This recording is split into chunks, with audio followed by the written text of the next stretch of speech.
Welcome to Profiles in Teaching Excellence. Conversations with Virginia's 2026 Regional Teachers of the Year. Charlie Motter from Cumberland Middle School. Welcome to Profiles in Teaching Excellence, and congratulations on being named the Region 8 Teacher of the Year and a finalist for the Virginia Teacher of the Year. Thank you. What does it mean to you and your school and your students for you to receive this honor? Well, it's kind of a validation and of the recognition that even if you're in a small area, which we're a very centrally located, heart of Virginia, rural area, only about 1,200 kids, K through 12, very small school, not the smallest, but a very small school. But it shows a lot of our students that, hey, even though you're from an area that is maybe not the highlight of all the tours because it doesn't have all the fanciness. We're still capable of amazing things. That doesn't mean that your story ends at the county line. That just because you're from Cumberland doesn't mean you can't do amazing things. And I think that kind of shows that hard work that you put in year after year, day after day, it leads to success and leads to some very positive outcomes. Well, I think it's telling that several of the finalists for this award in the last year are from really small divisions. And so it does showcase the fact that really good work is going on in every school division in the state. Who influenced you to be a teacher? I know there was an elementary school teacher who meant a lot to you, and who else maybe? My fifth grade teacher, Dane Fickus. He was the first male teacher I had, and from that point on, I had my targets locked on becoming a teacher. Also, my mom was an educator. She substitute taught in my high school while I was a student, so that was exciting. Everyone knew Mrs. Motter, but she taught French and Spanish at a middle school, so there was a lot of education around.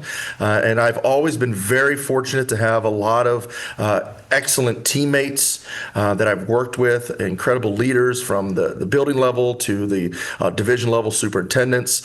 And so from all of those sources, I've kind of picked and pulled things that I thought would help me be successful. Also looked at some things that I was like, that's not my cup of tea. I'm going to go a different direction to kind of help build where I am now.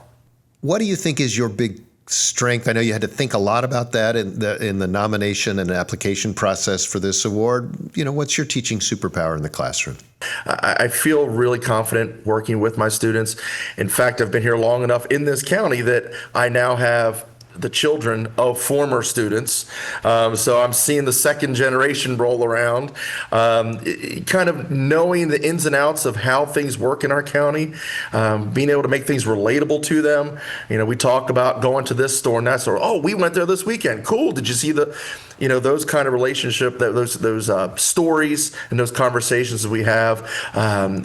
It shows that the students we have that connection that can be made. So, every once in a while they slip up and they'll call you a family name, say, hey, Mr. Motter, so if they start to call you uncle or dad, you've kind of made that connection and that real world kind of point to show where we are and where they can be. And I know what's around, and so do you. I know where you live and, what your situation is. And they get that trust. And they can take those chances in the classroom because they trust you and start to see that growth from those relationships. Teaching is it's always called a noble profession. It's not always on the top of people's lists when they're looking at things they want to do. Not everybody knows in fifth grade that they want to be a teacher. What kind of advice do you have for prospective teachers, new teachers who are about to start their new school year and walking in that classroom for the first time? Already mentioned building that relationship, be open to knowing your students. It used to say, don't smile till Christmas. No, you can smile. You can get to know them. You let them know there's a line. Christmas is a long way off, right? I know. And I tell them, work on your teacher face, but, be flexible. Things change in a second, and you got to be willing to go with the flow. That fire drill just happened. That's okay. You'll get the lesson in there. And also know that you're not going to be great at teaching right out of the gate. You have so much to learn that is not going to be coming from a professor at a four-year college. Wow, I didn't know attendance was such a big deal. I never knew I had to have a med kit in my bag. There's things you don't learn that, boy. And if you're really caught up in it, you can really get overwhelmed quickly. But you just gotta relax, be flexible, build that relationship not with just your students, but also your teammates. You gotta learn to rely on the teacher next door and be open to that advice, because there's a lot to give. Well, I just want to again congratulate you for being named Region 8's Teacher of the Year, and I hope you have a great school year at Cumberland Middle School this year. And thanks for taking the time to spend a little time with us. Well, thank you very much. I appreciate it.